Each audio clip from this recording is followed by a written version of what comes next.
the 3 things that I want to leave with you, just these 3. I could do 10, I could do a whole life class. But just these 3 things will carry you if you let them. First and foremost, knowing who you are. Knowing who you are. Being able to answer this question, who am I? And what do I want? You know, many times when I go out of the country, I am baffled by that question. To explain what is your occupation, I've stood there for 10 minutes. Well, am I a talk show host? Well, I'm more than a talk show host. Am I a businesswoman? I'm a businesswoman. I'm more than a businesswoman. Am I an entrepreneur? I'm more than an entrepreneur. So I just leave it blank or self-employed. So I'm not asking for the roles that you play as daughters. I'm not asking that question. What are the roles that you play as a daughter, as a friend, as a sister? You're going to be a lawyer, you're going to teach, you're going to be a pharmacist. I'm asking the bigger question of who am I? Who am I really? My answer is I am God's child. I am that which is born of all that is. I am, as Pierre de Chardin said, a spiritual being having a human experience, come trailing the breath of the ancestors yet, but trailing the breath of the angels. And understanding that because I am connected to the source of all that is possible for me. That's who I am. And what do I want? I don't want to just be successful in the world. I don't want to just make a mark or have a legacy. The answer to that question for me is I want to fulfill the highest, truest expression of myself as a human being. I want to fulfill the promise that the Creator dreamed when He dreamed the cells that made up me. What do I want? You must have some kind of vision for your life. Even if you don't know the plan, you have to have a direction in which you choose to go. I never was the kind of woman who liked to get in a car and just go for a ride. I had a boyfriend who would say, let's just go for a ride. I want to know, where are we going? Do we have a destination? Is there a plan? Or are we just riding? What I've learned is that's a great metaphor for life. You want to be in the driver's seat of your own life, because if you're not, life will drive you. So, knowing who you really are in this space and time that we embody. That's number 1. What do you want? Who are you? Number 2, you must find a way to serve. Martin Luther King said that not everybody can be famous, but everybody can be great, because greatness is determined by service.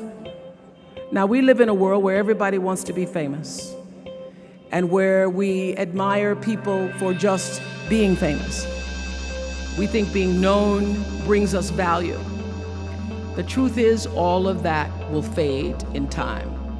In 3 years, you won't be able to name the housewives of Atlanta.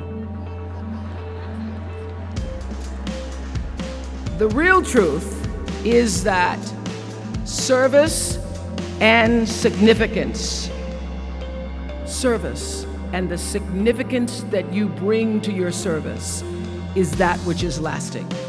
So to be able to, whatever your occupation or job or talent or gift is, our honorees today getting doctorate degrees, to apparently opposite fields, HIV and AIDS and the spoken word. But what they have in common is service. Using the spoken word in service to community and the world. Using your knowledge and information about HIV and AIDS and medicine in service to the world. And if you look at all the most successful people in the world, whether they know it or not, they have that paradigm of service. Everybody's talking about Mark Zuckerberg and the IPO. Service. Jay-Z rapping. Service. Through the word, to people, through song. For many years, I was really just happy to be on TV, and people would stop and say, "Oh, you on TV?" "Yeah, I'm on TV. I like being on TV. It's a nice job." And it was about the time that I received my honorary doctorate from Spelman around 1993. So I don't know if that had something to do with it. I thought of myself as Dr. Winfrey. That I went back and I took a long look at what it was I was doing on TV and made a decision that I was no longer going to just be on TV, but I was going to use TV as a platform, as a force for good, and not be used by TV. And I will tell you, my decision to make that significant change in the way I operated on television, using television as a service, changed my career exponentially. Service through medicine, service through art, using whatever it is you produce, your product, as a way of giving back to the world. When you shift the paradigm of whatever it is you choose to do to service, and you bring significance to that, success will, I promise you, follow you. Service and significance equals success. That's number 2. Number 3, it's so simple, but so hard to do. Always do the right thing. Always.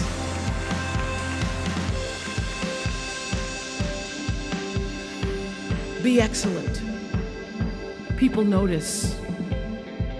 Think of how you notice. You go to Taco Bell, somebody gives you an extra napkin and some sauce. You notice. You want to go back to that person. Because even at Taco Bell, excellence shows itself.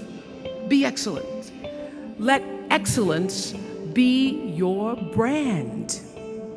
Everybody talks about building a brand.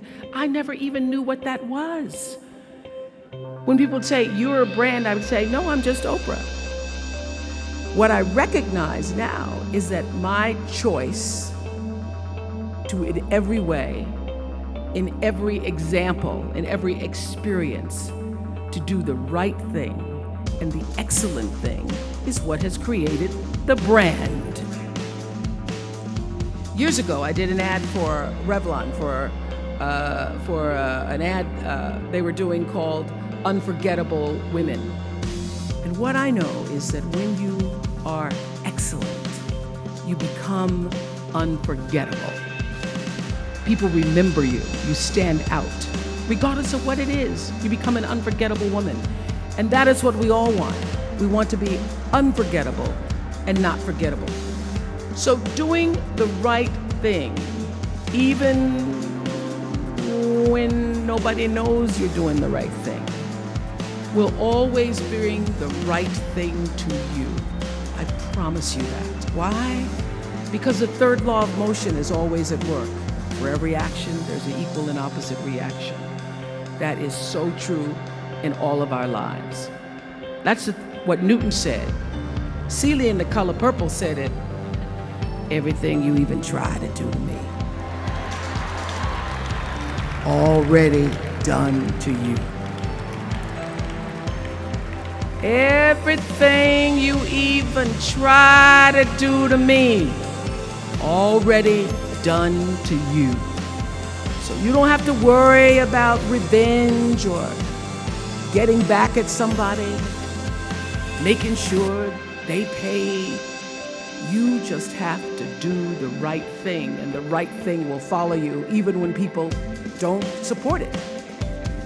I remember many times on my show. There are many shows y'all never saw. And the reason you didn't see them is because I got the last vote. And I remember 2010, my team, hardest working team in television, had done this interview with a woman who turns out she was a Sunday school teacher by day and a sex addict at night. Ooh. They were like, you won't believe it. We got her going out. We got her with the men. And we get to show her. And she was willing to show us everything. I sat down with a woman for an interview that was taped. And during the process of the interview, I said, why are you doing this? And she said, oh, I want to help people. I want to tell my story and I want to help people. I said, do you have children? She says, yes, I have a 10-year-old son. I knew right then this is never going to see the light of day. So we got off the air and I said to the lady, we are not going to air that show. And she said, why? My producer said, why? She knew she was being filmed. She knew what she was saying. She knows what I said, because her son will never get over it. Her son will never get over it. And it's not worth a rating point to me. Not worth a rating point to me to know that there's a 10-year-old boy who's destroyed because his mother went on the Oprah Winfrey Show and told all her business. You do the right thing, even when other people think it may not be. And oftentimes, when you make a decision to do the right thing, immediately you're faced with doubt. Was that the right thing? Was that the right decision? I don't know. Was that the right thing?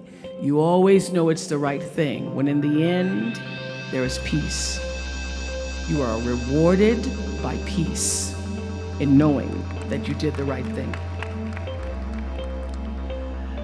The most important thing I have come to know in doing the right thing and making the right choices is understanding what we talked about yesterday. All of you leaving here have the potential for enormous success. There's a price that comes with that. People don't always like you, and they're not always happy for you. And if you surround yourself with people who are not accustomed to your success, they become fearful, they become scared, because you are reflecting back something to them that they don't recognize. Now, they're not going to say,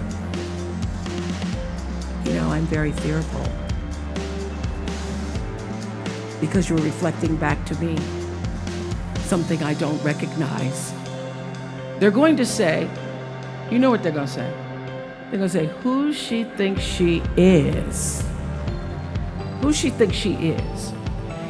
That only happens when you are around people who do not mean and want and aspire to the best for you. People who want the best for you want you to be your best. So my greatest advice to you is to surround yourself with people who are going to fill your cup until your cup runneth over.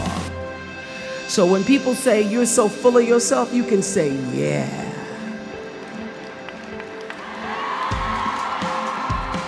Yes, I'm full. I'm so full, my cup runneth over. And to know that once your cup runneth over, you cannot spend your life with your gallon-size offerings, offering them to pint-sized people.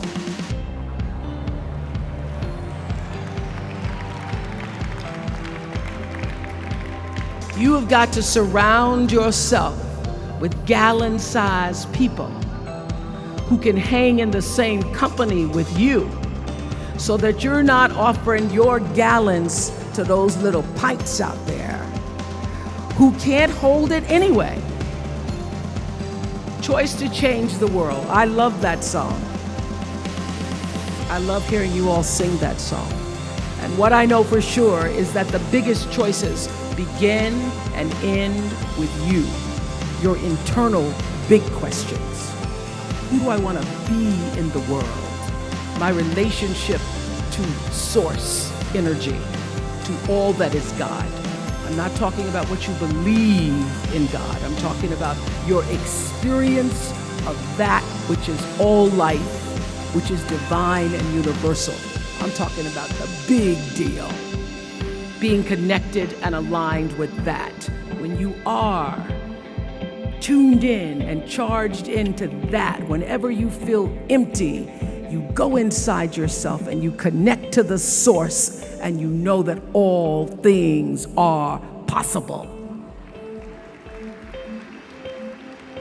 To know that, and to choose to do the right thing in service and significance, I promise you, you will create a vessel of service for yourself first, because you have to honor yourself first. You have to give to yourself first, otherwise you have nothing to give away.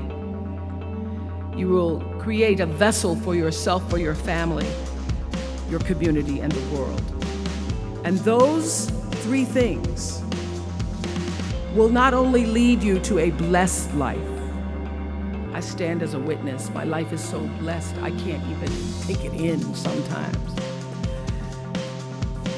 It will lead you not just to a gifted life and a rewarding life that fills you up, but a sweet life. That's what you want. You want the sweetness. You want it to be so sweet, so that even when the storms come, and they will, you'll know, this too shall pass. This too shall pass. The storm is passing over, and you shall not be moved, because you know who you are. When you can do that, grace will follow you. Grace and glory. And when they see you coming, it ought to make them proud. They say it's the click of your heels. It's the bend of your hair. It's the palm of your hand. It's the need for your care. Because you a woman. You a Spelman woman.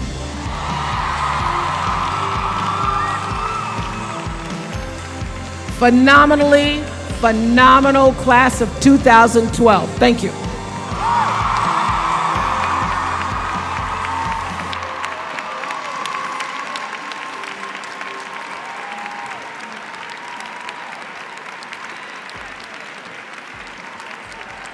Fabulous.